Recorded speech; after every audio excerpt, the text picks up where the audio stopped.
playing 15mm bolt action Tank Wars. We're just having a little game of it. 5 tanks aside, just about roughly equal. And we'll go through the tanks very shortly. But we're just going into turn 1. Just it's an attrition to kill as many as we can. So yeah, that's tonight's little bit of fun.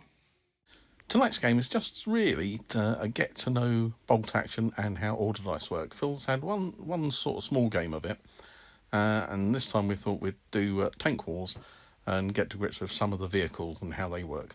So for my list here, which I've sorted out for Phil, there's 2 Matildas and there's 3 A9 cruiser tanks, and that's the British armour.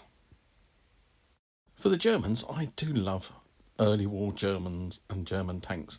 So what I've got here is 3 38Ts. They're the Czechoslovakian tanks that were pressed into German use. I've got a Panzer III and a Panzerjäger 1, which is the old tank hunter up there. Very lightly armoured. Well, we skipped turn 1 really because nothing really happened. We just moved people on. So turn 2, we're angling to get some shots in. What we've done is we've halved the range of the guns. Well, not halved them. We're using millimetres and centimetres rather than inches, because the table is only 3 foot wide. So we did get some shots in there, but it was long range, and in covers we're needing 6s, so we didn't get very far. So we've got our Panzerjäger 1 in the wood, and our Panzer 38T on the side there, and the Panzer III on the hill. And what we've got coming on the far side is there you can see a mixture of the A9s and the Matilda 2s. I did spread mine out a little bit wide, so I've got one here in the woods. He also missed, and we've got one over here, which is now trying to catch up in the game.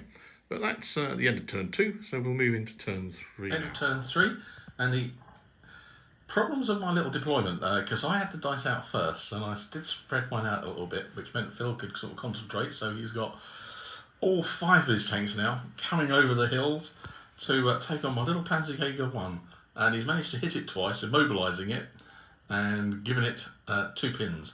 In fact, it should have another pin. I must put a third down, because he hit it but didn't penetrate it, and then he hit it and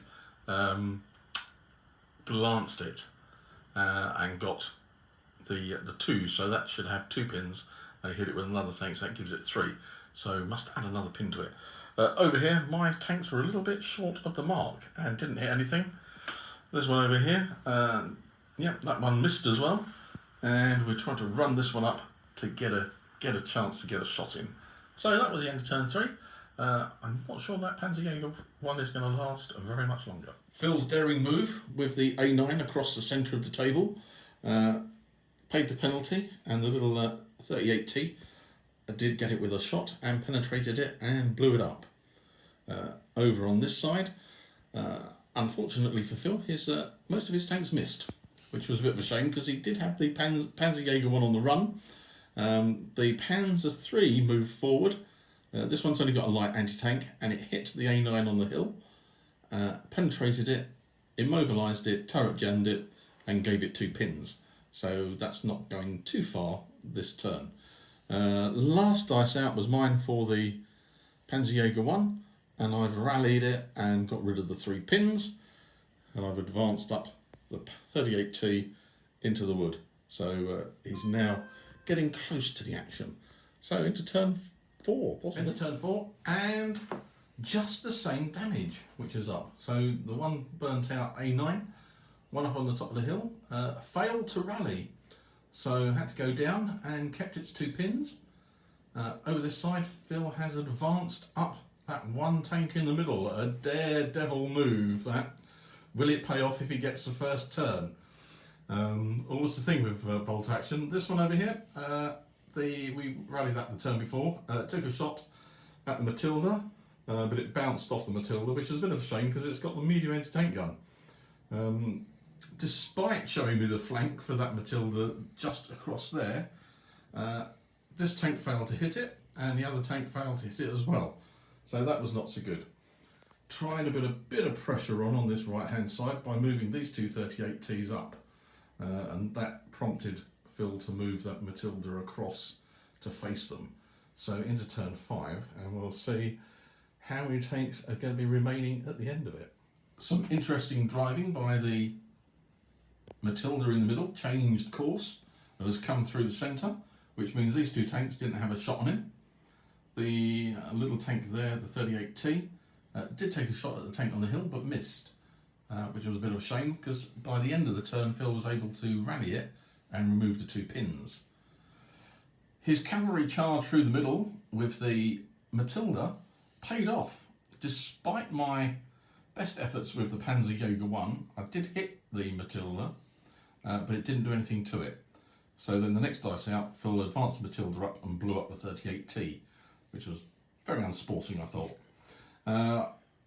I've managed to put a pin on the Matilda in the middle, and the Matilda that came through and took out the 38T.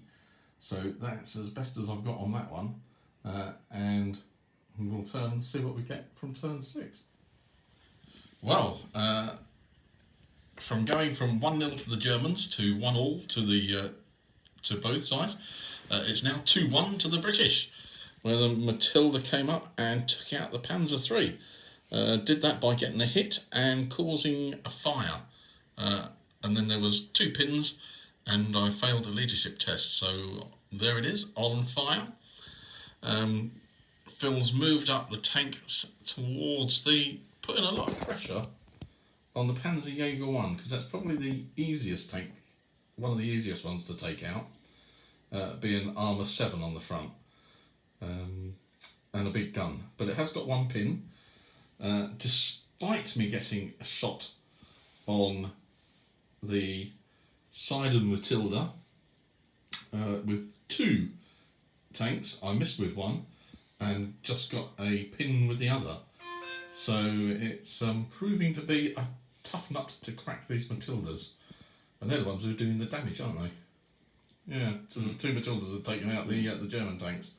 So right, into the next turn. That was a messy turn.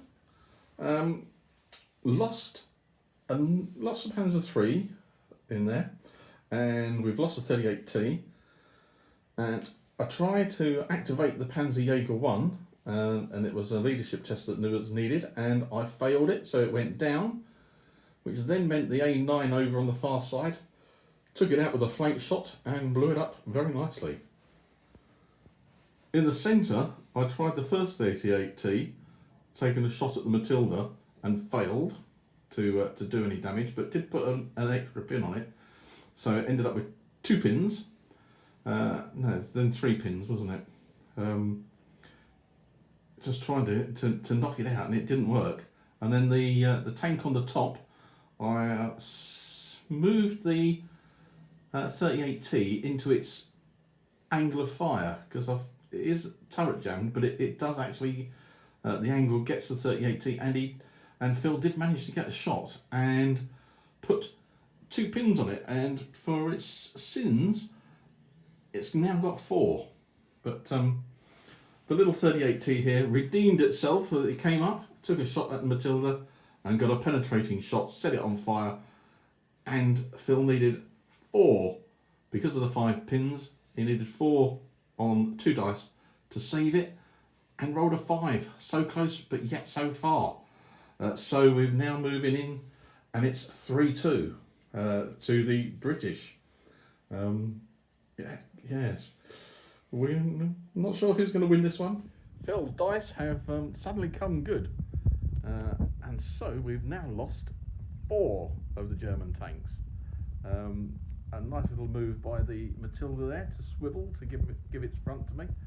And then he took out the 38T in the wood, needing a 5. There's been an awful lot enough 5s that Phil needed in the last couple of rounds, and he's managed to get them. But the final dice out, penultimate dice out was his A9 that he moved up, took a shot at the Panzer 38T, but didn't get it with a 5 this time, and then I returned fire, but again, I didn't hit it. So into, I would think, the last turn, and then we'll see where we go. Some ineffectual shooting from everyone on that turn. Matilda missed, and the A9 missed, and the 38T missed. So we'll give it one more quick turn. Decided to call it quits there, and 4-2 to the British within that one. Yeah, interesting little gameplay with the little tanks on the table. So bolt action is quite doable with 15mm. I've got Blitzkrieg armies, one for the British and one for the German. I just got to get some 15mm infantry at some stage, just to make sure I've got two forces. Particularly good for tank wars, I think, 15mm, because of range and different things. If you use a proper size table, we reduced it down a little bit for this one. However, it does work well in the scale if you want to do tank platoons, and certainly for cost, it's much cheaper.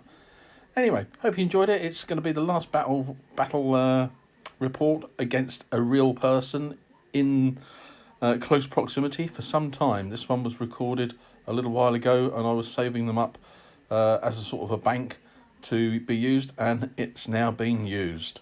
Still a few things to keep me busy. Of course, there's my Romans that I'm working on and painting them up. I'll perhaps do a little showcase on what I've got painted so far. There's also the Musket and Tomahawk game that I'd like to do some video on the rules and how they work. And I've also got the store demo of Battle for the Pacific from Victory at Sea from Warlord Games to have a look at and to go through. So we're just going to find a little bit of time to do that. It's easier said than done with my wife now working from home, as I get lists of things to do. Anyway, that's life. So look after yourselves, keep safe, stay indoors. Don't want to get that 19 virus, and give it a like if you do, give it a thumbs up, subscribe if you haven't, and hit the notifications. Always good to have more coming in. Comment on the video if you would, or anything, and I can chat to you then. So thanks very much for watching, and keep safe until the next time.